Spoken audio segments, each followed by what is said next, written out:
melopia nanti channel mana ayo no yo yang malah jadi kayu get mana ni yo get mana yo get play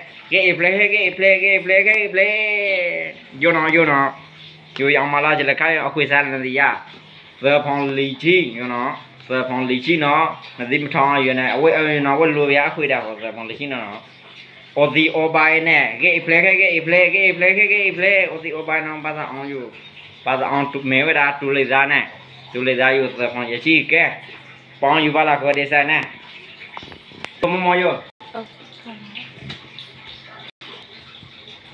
Di kamu mau yo, mesti mendalah sah yo, di mau ne? Odi obai pada on tu lezana malah sepon ye si ne, ke you bala kau desa.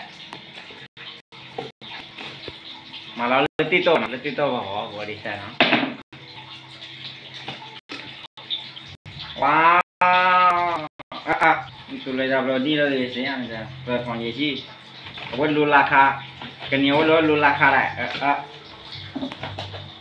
Situ di, berfungsi sih. Situ di gua di sana berfungsi sih yo. Berfungsi sih yo. Pamen lasu kai yupat tadi tu. Lasu kai yupat tadi tu ni lah ya. Ya ni akong lupa tadi ni. Berfungsi sih yo di tu yo. Odi obai bahasa on ni. Malah letih tu bawa, letih buat ni. Lasu letih tu bawa malah. Berfungsi sih yo. Odi obai ni ni lah yo. Bahasa on tu ledang no. On pun ni pernah ya ni on tu ledang le. Yo on malah cuma berfungsi sih yo. Odi tu di pada saya. Ini berfungsi kita lalu cipi yang salah berfungsi dulu. Lalu main flow lila om mana? Nah, itu di pada sana. Berfungsi siapa tu? Lila om mana? Terlap le, bilang flow terlap le na. Terlap le, balu terlap le dah kok. Yo, ini lah. Orang kabel mana? Tulis saja di mana hutan lah. Kau yang ni na, kau ada saya. Lepas tu dia tulis dah.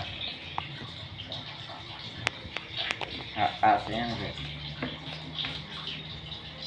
Get play, you mau.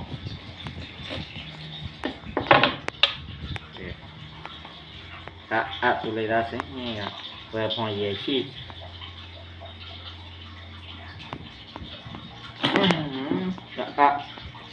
Tunggu, berfungsi sih saya.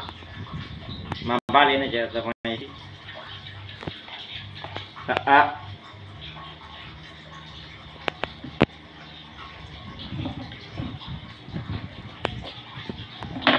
Berfungsi sih oni tuan di tu sih.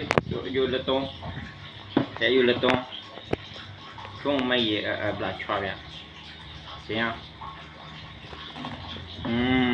Yo pak tong dua lah bang. Berfungsi sih ni tong.